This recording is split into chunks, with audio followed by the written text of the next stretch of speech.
En Wallonie, le vote est obligatoire. Le 13 octobre, vous devrez donc remplir ce devoir.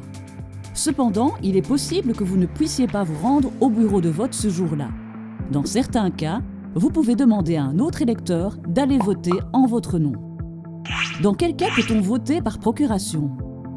Pour voter par procuration, vous devez être dans une des 4 situations suivantes et le prouver grâce à un justificatif spécifique.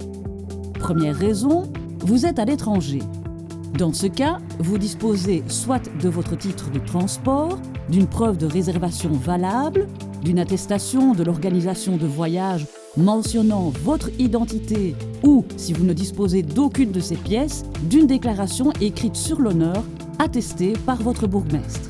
Deuxième raison, vous êtes malade ou vous devez vous occuper d'un proche malade.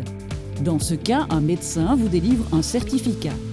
Attention, le médecin qui délivre le certificat ne peut pas être candidat dans la commune où vous votez.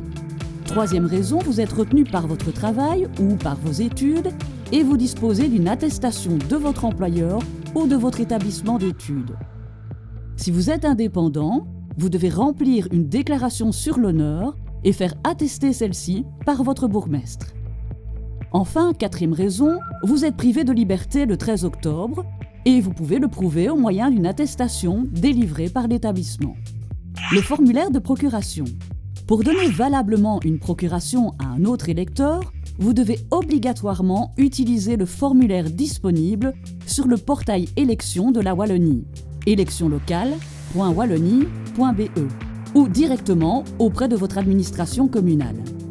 Le formulaire de procuration mentionne votre identité ainsi que celle de la personne que vous avez choisie pour porter votre procuration. Ensuite, vous et le porteur de procuration signez ce formulaire. Qui peut porter votre procuration ?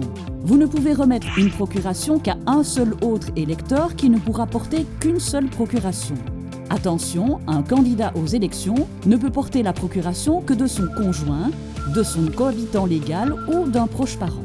Comment vote le porteur de la procuration ? Pour voter en votre nom, le porteur de votre procuration devra se rendre dans le bureau dans lequel vous êtes convoqué.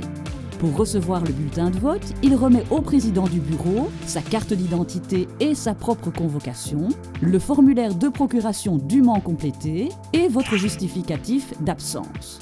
Le président n'acceptera que les procurations correctement complétées et les porteurs munis de l'ensemble de ces documents. À l'issue du vote, le porteur de la procuration récupère sa propre convocation marquée du cachet à voter par procuration.